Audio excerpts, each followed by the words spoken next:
Man, I think that's it. Wait, what? I think that's it. What do you mean? I think that it's not quite EBMX throttle, but that was close, and this is not even meant to fix it. I wonder if that's what ABMX did. Not sure. Decided to ask the bike for torque. Oh, that's interesting. That's so weird. I think that's it.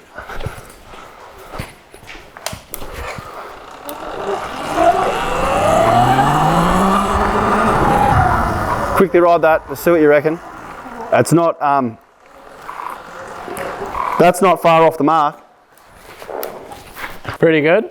It's not it. But quickly, I'm just gonna give you more power real quick.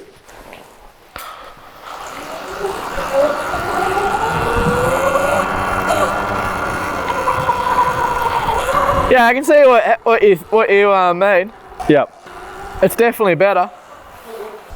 I reckon that's almost there. What's with the response thing though? Oh, that's the throttle. I can fix that, that's easy. Yeah, like you know how with the Sauron, with that, yeah. How you're in, I don't know if you've ever done it, but like, because you haven't ridden dirt bikes, maybe, yeah, don't actually do it. But like, when you let off, you often blip your throttle. Yep.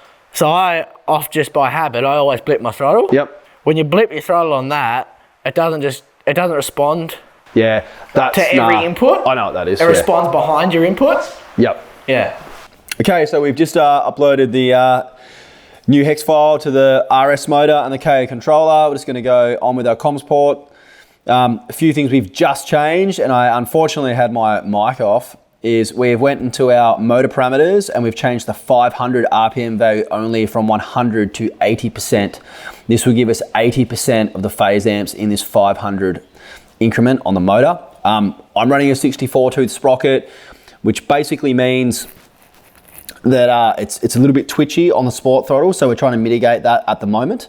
You can see we're on sport just here. I'll run through all these parameters in another video, but max line current at the moment, we're happy with where this is. It's not super powerful. It's definitely more than a stock Sauron stock Sauron motor with a back 8000 on it, running a 15 kilowatt tune.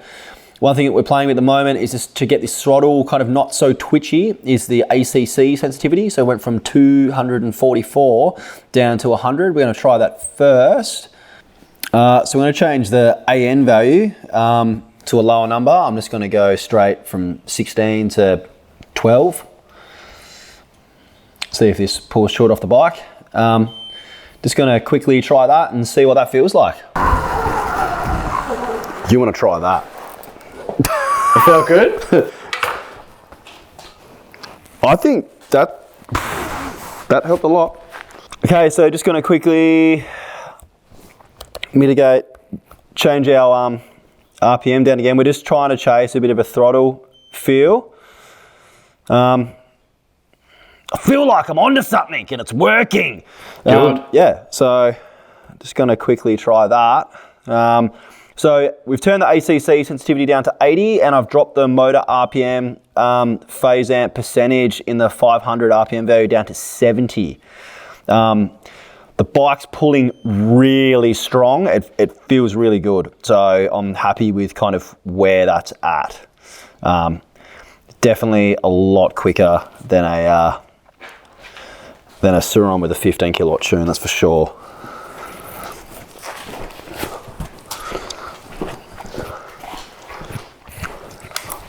Remember how we rode that sports throttle earlier on? It was just really twitchy. Yeah. I'm just trying to get the twitch out, but I think the rest of it feels all right. Like it's actually banging off. All right. That's good. That's really good to hear. Still not EBMX, but it's pretty close to it. Yeah. Good. That's not as twitchy. How'd we go? It's a little bit still twitch. It's not sure. I reckon we can get that out though.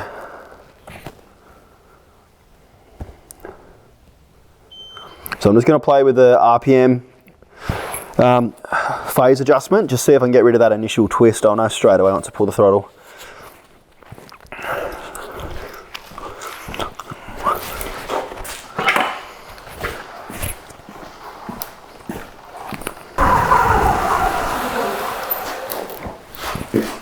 How's that? Close. Close. Very close. I like the sound of close, Jared.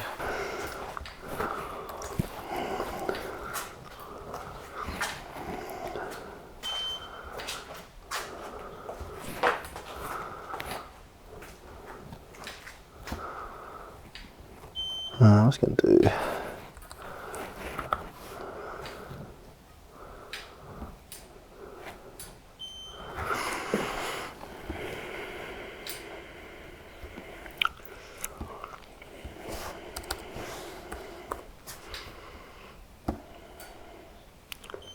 I've seen a magic number with ACC sensitivity being 64.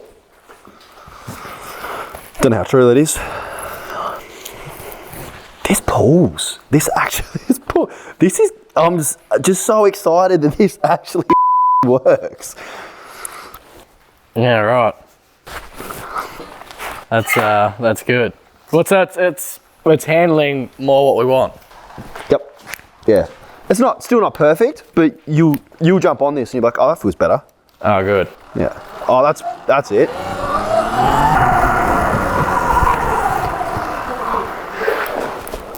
All right, that time.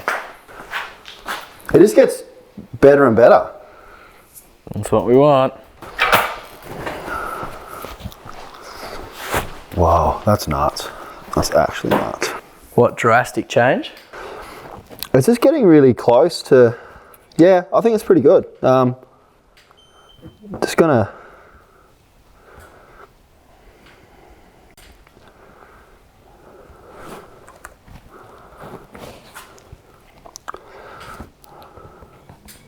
it's going up to 650 phase amps. Sort of feels like. So only because you know what I'm talking about, that off. It's still not as aggressive as the EBMX off, but I think it's enough, and I know that they'll improve it, that I'll be happy to keep this setup on and ride it like this. Okay, which I wasn't happy to keep the setup on before and ride it like it was. Yeah, right. I could try, before I go too far,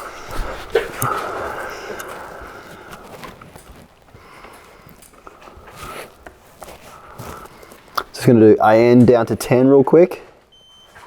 Try that. I think that's about as far as we'll get tonight in the pitch black.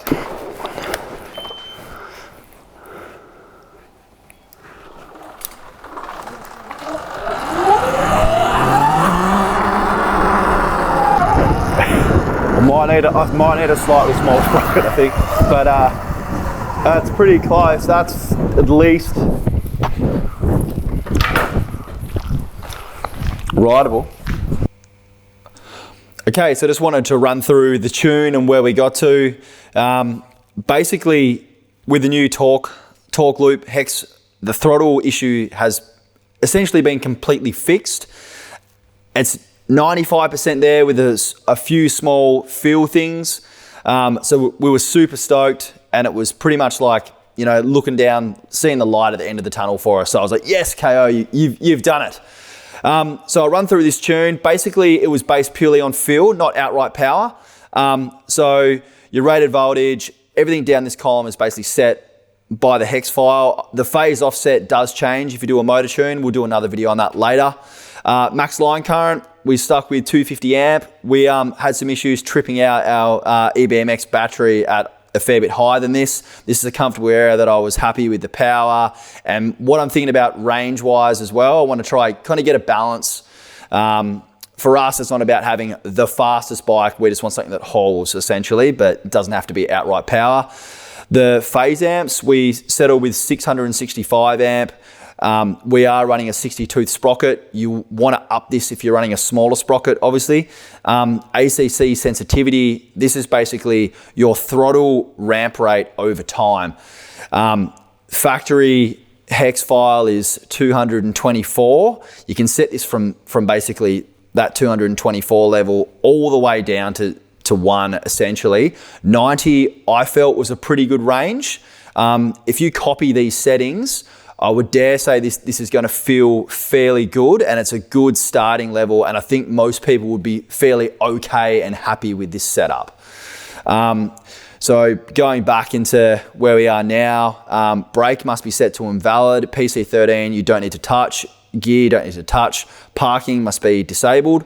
Follow needs to be put to EABS. Reverse charging over the other side will also automatically change. If it hasn't, make sure you change this to EABS. EABS basically means that when you let off the throttle, the regen will kick in.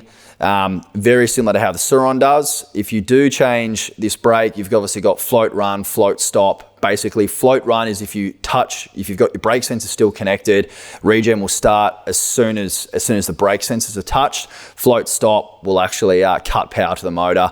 You don't want that. Invalid's the way to go. If you've got EABS on, it's going to work like the standard Suron. That's what you're used to, and that's what you should probably set it to.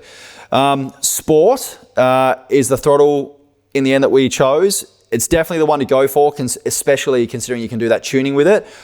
Like I said before, I feel that we've done a good job with this, and this works well. A few little tweaks, but I'm being picky here. Change the regen. So basically this is going to be, so if you look at max back current, this is the peak regen that it will allow for the peak to happen of the regen of the motor. And then the stop back current is actually the rated regen. So this is what the controller is aiming to regen. This is what the peak value could be. So basically I was advised that if we did lower this, it could help the throttle a bit. I didn't actually feel that. I think I'm pretty happy with this level. It's very much like a two-stroke style regen feeling. So into here, one thing we did change, everything is all factory except for we changed AN to 9. This again helps with the throttle delay issue. The delay really isn't there. It's just the off is not as hard as what it needs to be, which KO are working on that now, and there definitely will be an update. I've been in contact with them. So, we're weeks away to a controller that functions perfectly, which is awesome. So you'll notice if you've loaded up a factory hex file, normally these values are set to 100 and then they will drop. This is me basically working out the feel for the motor and how I wanted it to feel for a dirt application. This feels really, really good. And if you find your bike is a bit punchy and a bit notchy at the start, at the very initial throttle, this 500 RPM value, you can actually turn this down. It's then a really good idea to try bring this value up to your 100. It's kind of almost as quick as you can. I wouldn't be kind of pushing 100 phase amps past 4,500 RPM. I'm sure you can, but basically your field weakening is kicking in pretty hard on this last kind of RPM range here. So you want to keep your phase amps low here because that's when your field weakening is working, and that's where your top speed is going to be affected if you do have too much phase amps up here. You can raise it up here. I just didn't see the need to have that kind of phase amps at this motor RPM because that's not where you really need your torque. I lowered these values at the start purely for a feel, and it was just to mitigate some of the throttle tuning arrangements. And I'm pretty happy with this. I could ride this daily. It's not perfect, but it's like 95% there. And compared to where the KO system was and the KO controller was a month ago, this is a huge step forward. So I think if you run with these settings, I think you'll be pretty happy with what you have. Just bear in mind these tweaks, in this 500 to 1500 RPM range, this is probably based a fair bit around that sprocket size that you run. So if you're running a lot smaller sprocket, this value is going to change dramatically. So that's pretty much what we tinkered with and where we got to. I feel like I'll keep going with this a lot more and dial this in more, but this is a really good base setting to start with. So feel free to copy it. Let us know if you like it. Really interested in everyone's feedback. Negative or positive, just let us know. So another learning curve kind of with this KO controller that I've learned, and just looking online, just how many people just absolutely bash on it, who, and they're not the ones riding it. They're not the ones who understand it.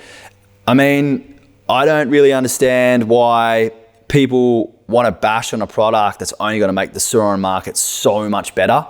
And KO is trying, and they're succeeding too. And this already is a great product. It's going to be an excellent product in weeks. So, I mean, this is going to be the controller combo to get. We've tried them. We've tried a lot, and, you know, and we're lucky that we have, you know, some awesome brands out there like eBMX. Like, there's a lot of people, and like KO now pushing up on this. It's awesome that we have this in our market. So I think, like, yeah, like, you know, it's an early adopter product, but what they've done in such a short time is like basically amazing as far as an effort goes, and it's so close to being where it needs to be.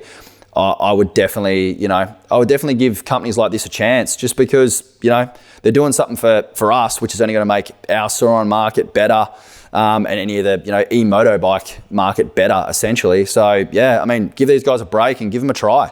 You know, promote people that are actually trying to do the right thing by us. I don't think that's a bad idea at all. Yeah, thanks for watching Progressive E.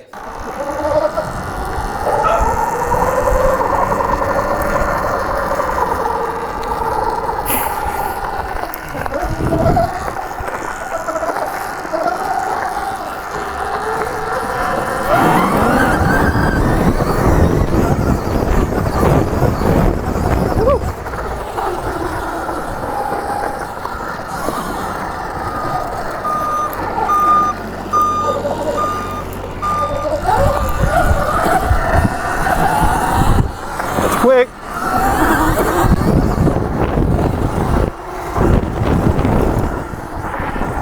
Woo. Run through it, run.